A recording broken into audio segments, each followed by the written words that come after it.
Ebulição e evaporação. A ebulição e a evaporação são tipos de vaporização. No primeiro caso, na verdade, eu quero explicar primeiro o que é evaporação. A definição clássica de evaporação aqui é a seguinte: evaporação é a passagem do estado líquido para o estado gasoso, perdão, do estado líquido para o estado de vapor à temperatura ambiente. É importante a gente lembrar isso, porque você sabe que... Porque agora há pouco eu falei que a passagem do estado líquido do estado gasoso ocorre no que nós chamamos de ponto de ebulição. O ponto de ebulição da água, como vocês já sabem, desde o ensino médio, do ensino fundamental, é de 100 graus Celsius. Mas, quando eu coloco uma água na calçada, vou lavar minha calçada e jogo com água, né? Ou então, quando eu coloco minha roupa para secar no varal, você percebe que elas acabam secando, porque a água está presente nessas situações. Nós até usamos o termo, né? Ela evapora, ela seca, né? Significa que a água ela atingiu a temperatura de 100 graus Celsius? Não, não atingiu, logicamente não. Porque vocês têm que lembrar que uma outra característica das moléculas, que é muito importante, a gente vai estudar mais à frente, mais em detalhes. As moléculas, elas são ligadas por uma espécie de cola. Essa cola são as chamadas ligações intermoleculares.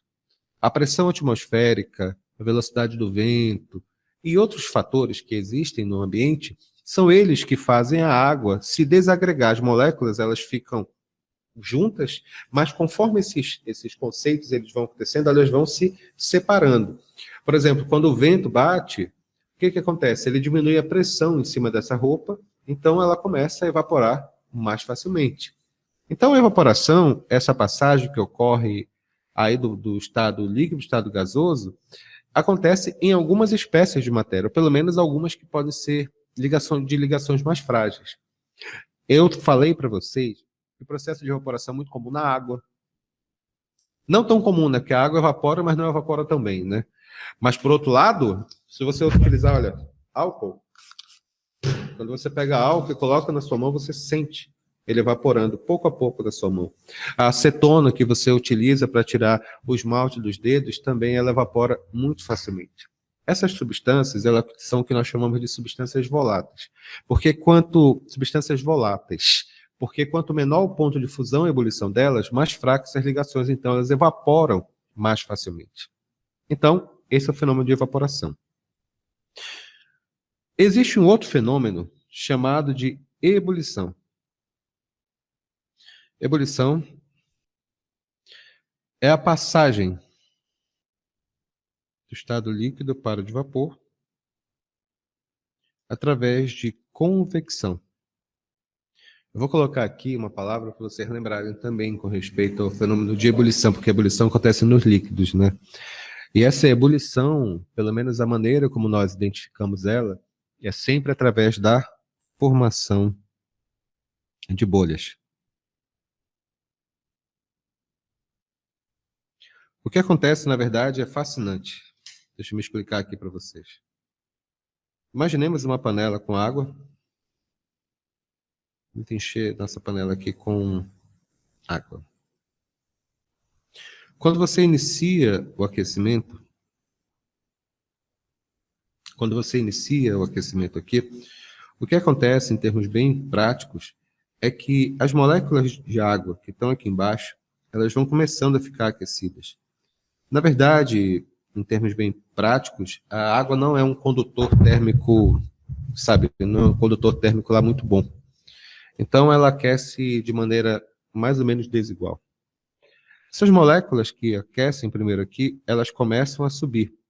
Porque pelo fenômeno de convecção, a gente percebe que as substâncias, quando elas são aquecidas, elas aumentam o volume, isso diminui a densidade delas, o peso, por assim dizer. Então, o que acontece? Elas começam a flutuar, começam a subir. E as moléculas que estão aqui em cima, inicialmente, elas começam a descer.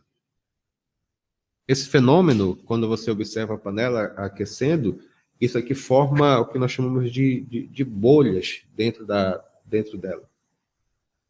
Essas bolhas, conforme elas vão sendo formadas, essas bolhas, conforme elas vão sendo formadas, elas formam esse fenômeno de borbulhamento, e quando elas chegam aqui a superfície, elas finalmente começam a evaporar. Esse fenômeno recebe o nome de ebulição. É bem simples mesmo esse detalhe aqui. Isso aqui ocorre quando a água atinge a sua temperatura, né? Atinge a temperatura de 100 graus Celsius, como a gente está falando. Esse fenômeno chama-se ebulição. De fato, isso ocorre em outras situações. Por exemplo, mesmo o ar-condicionado, né? O ar-condicionado ele fica em cima jogando ar frio. Então, o ar frio desce e o ar quente sobe. Ele fica circulando no ambiente, aí fica bem gelado. Então, por isso que todas as vezes que tu pega a paleta do ar-condicionado e gira para ti, está atrapalhando todo o processo de convecção que pode existir. Então, tem que ficar ligado, tá bom?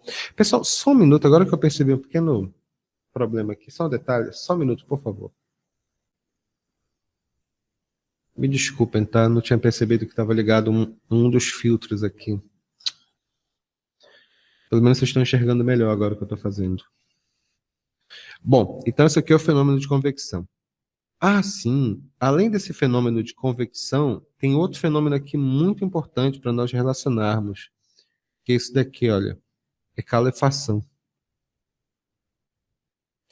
Então, recapitulando, calefação é quando, por exemplo, você pega a sua chapinha, aí para ver se a chapinha ela está quente realmente, você dá uma cuspidinha na chapinha, pega assim, aí joga e instantaneamente a água, quando bate na chapinha, ela explode e passa direto do estado líquido para o estado de vapor. Essa situação chama-se calefação. Deixa eu escrever aqui. O que significa calefação? Calefação é a passagem violenta